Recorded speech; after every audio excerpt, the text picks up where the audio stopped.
সেই আলেম তাকে পরামর্শ দিলেন, ইত্তাকিল্লাহ, আল্লাহর ব্যাপারে তাকওয়া অবলম্বন করো। যুবকটি বলল, আমার এই পরিস্থিতিতে এই উপদেশের কোনো মানেই নেই। এই উপদেশ দিয়ে আমি করবটা কি?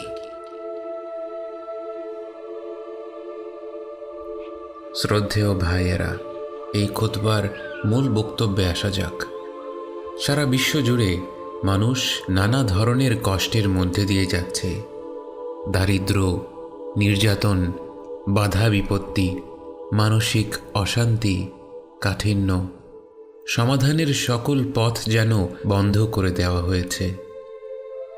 তাদের জন্যে একটি আয়াত আছে। আমি আল্লাহর কাছে দোয়া করি আপনারা সকলে যেন এই আয়াত সম্পর্কে পরিচিত হন এবং এই আয়াতকে আপনাদের জীবনের মূল নীতি বানিয়ে ফেলেন। ওয়ামান ইয়াত্তাকিল্লাহা ইয়াজআল লাহু মাখরাজা, যে আল্লাহকে ভয় করে আল্লাহ তার জন্য কঠিন অবস্থা থেকে রক্ষা পাওয়ার উপায় দেখিয়ে দিবেন। এই আয়াতের অর্থ কি? এর মানে যখন সব দরজা বন্ধ আর আপনি জিজ্ঞেস করতে থাকেন এখান থেকে বের হওয়ার পথ কোথায়, আপনি দরজায় কড়া নাড়ছেন কিন্তু একটি দরজাও খুলছে না। চাকরির দরজায় কড়া নেড়েছেন, দরজা খুলেনি। বিবাহের দরজায় কড়া নেড়েছেন, দরজা খুলেনি। ঘরবাড়ি করার দরজায় কড়া নেড়েছেন, দরজা খুলেনি। আপনি হাল ছেড়ে দিয়ে বলছেন, আমি আর কি করতে পারি? মানুষ কখন বলে এখান থেকে বের হওয়ার পথ কোথায়? যখন জীবন সত্যিই কষ্টকর হয়ে পড়ে, যখন সব পথেই বাধা, যখন সব আশা ভেঙে যায়, যখন মানুষ ডিপ্রেশনে ভুগে, যখন সে হতাশার চূড়ান্তে পৌঁছে যায়। ওয়ামান ইয়াত্তাকিল্লাহা ইয়াজআল লাহু মাখরাজা, যে ব্যক্তি একজন জীবনসঙ্গী খোঁজার ব্যাপারে আল্লাহকে ভয় করবে, আল্লাহ তার জন্যে বিয়ে সংক্রান্ত কষ্ট থেকে পরিত্রাণের পথ বের করে দেবেন। যে ব্যক্তি তার সন্তানদের বেড়ে তোলার ব্যাপারে আল্লাহকে ভয় করবে, আল্লাহ তাকে তাদের অবাধ্যতার যন্ত্রণা থেকে পরিত্রাণের পথ বের করে দেবেন। যে তার রুজি রোজগারের ব্যাপারে আল্লাহকে ভয় করবে, আল্লাহ তাকে তার অর্থ সম্পদ হারানোর দুর্দশা থেকে পরিত্রাণের পথ বের করে দেবেন। যে একমাত্র আল্লাহর ইবাদতের ব্যাপারে আল্লাহকে ভয় করে, আল্লাহ তাকে শিরকের সর্বনাশ থেকে পরিত্রাণের পথ বের করে দেবেন। যে তার ব্যবসায়িক লেনদেনে আল্লাহকে ভয় করবে, আল্লাহ তাকে লোকসান থেকে পরিত্রাণের পথ বের করে দেবেন। এই তালিকার কোনো শেষ নেই। কিন্তু আমি এই আয়াতের পরের অংশে নজর দিতে চাই। ওয়ামান ইয়াত্তাকিল্লাহা ইয়াজআল লাহু মাখরাজান ওয়া ইয়ারযুকুহু মিন হাইথু লা ইয়াহতাসিব, এবং তিনি তাকে এমন জায়গা থেকে রিজিক দান করবেন যা সে কল্পনাও করেনি। এই কথাগুলো মহাবিশ্বের স্রষ্টার কথা। এই কথাগুলো রব্বুল আলামিনের কথা। এই কথাগুলো স্থান কাল নির্বিশেষে সবার জন্য প্রযোজ্য। যে যেই পরিস্থিতিতেই থাকুক না কেন, অবস্থা যতই কঠিন হোক না কেন, দরজাগুলো যত শক্তভাবেই বন্ধ করে দেয়া হোক না কেন।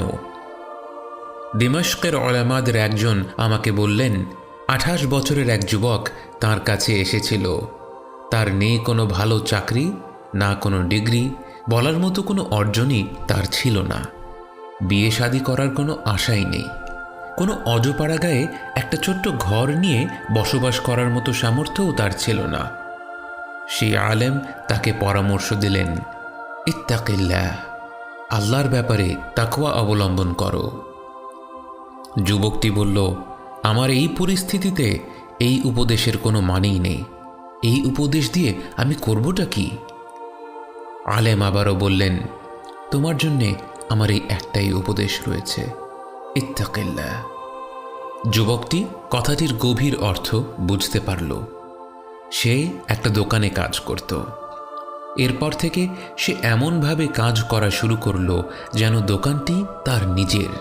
একদম সময় মতো আসতে লাগলো। কাজের ফাঁকে শুধুমাত্র 8 মিনিটের একটা বিরতি নিত সালাত আদায় করার জন্য। এছাড়া সারাক্ষণ সে মন দিয়ে কাজ করতে লাগলো। যত্ন সহকারে ক্রেতাদের চাহিদাগুলোর দিকে খেয়াল দিতে লাগলো। সেই সম্মানিত আলেম আমাকে বললেন, 2 বছর পর সুন্দর কাপড় পরিধান করা একজন ভদ্রলোক তার কাছে এলেন এবং তাকে দিমাশকের সবচেয়ে নাম করা এলাকায় অবস্থিত একটা ঘরে দাওয়াত করে নিলেন। তিনি তাকে বললেন, আপনি কে? 2 বছর পার হয়ে গিয়েছিল। ওলামারা তো একদিনেই 40-50 জন লোকের সাথে সাক্ষাৎ করেন। তাই সে আলেম তাকে বললেন, আপনি কে? সে বলল, আমি আপনার কাছে 2 বছর আগে এসেছিলাম এবং আপনি আমাকে একটাই উপদেশ দিয়েছিলেন, ইত্তাকিল্লাহ। এখন আমি বিবাহিত এবং আমার দিমাশক শহরের সবচেয়ে আলিশান এলাকায় একটা বাড়ি আছে। আলেম বললেন, ঘটনা কি?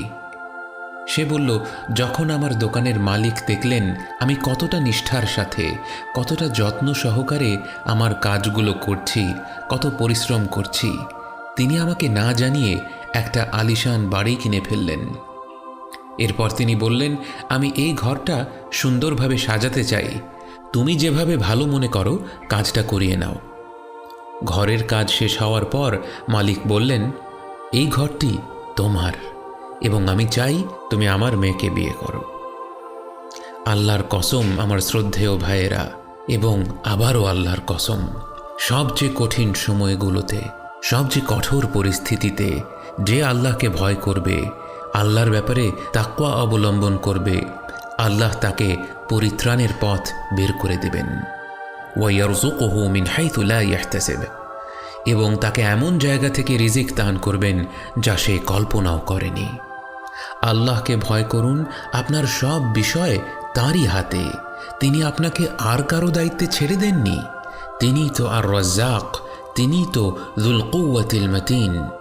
ইত্তাকিল্লাহ, আল্লাহকে ভয় করুন। আপনার যে কাজে আছে সেটা নিখুঁতভাবে করুন।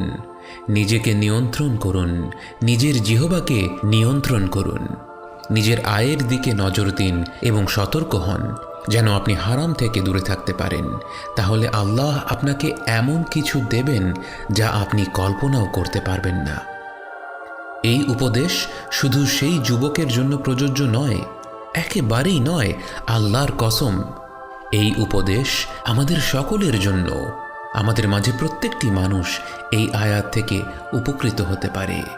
ومن يتق الله يجعل له مخرجا ويرزقه من حيث لا يحتسب।